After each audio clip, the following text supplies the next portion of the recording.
My man, Sammy P has entered the chat to cash me out. What it do, Sammy?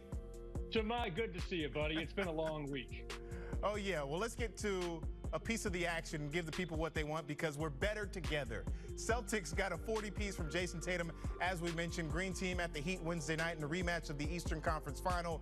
But they've lost ground on their odds to win the Atlantic, becoming more and more of a long shot. We're seeing it right now. They're now plus 350 and have been jumped by Philly. Sixers now 6-1 and tops in the division. Brooklyn entering Tuesday on a 3-game slide, still favored at plus 110. Do you believe in the movement here?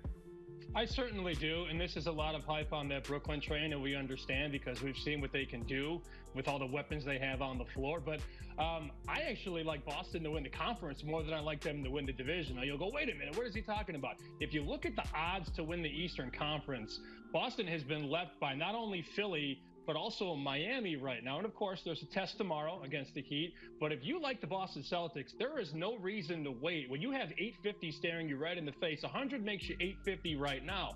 They were 6-1 before the season started. So while other teams get hot and the bookmakers and the bettors react accordingly, it gives you value on the less sexy teams. And I don't think the Boston Celtics are going to be making a lot of people bet on them at this point in time. But if they rattle off 9 out of 10 or 12 out of 14 wins, that number will go the other way. It's a good buy spot right now on Boston at plus 850, if in fact you do believe.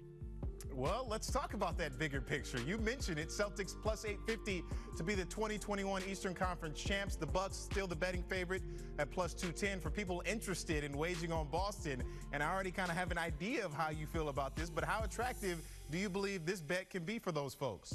It can be, because Jamai, if you look up at the end of the month, the end of January, and they're 10 games over 500, Kemba Walker eventually re-enters the fold. I'm telling you right now, this number of plus 850 is not going to be available all that long. And I do think if they get hot, you want to get the right team at the right price in the market. You don't want to look up in a month and go, oh, I like Boston, and then it's 4-1. What do you like more, 4-1 or plus 850? Right team and right price. That's important in this space.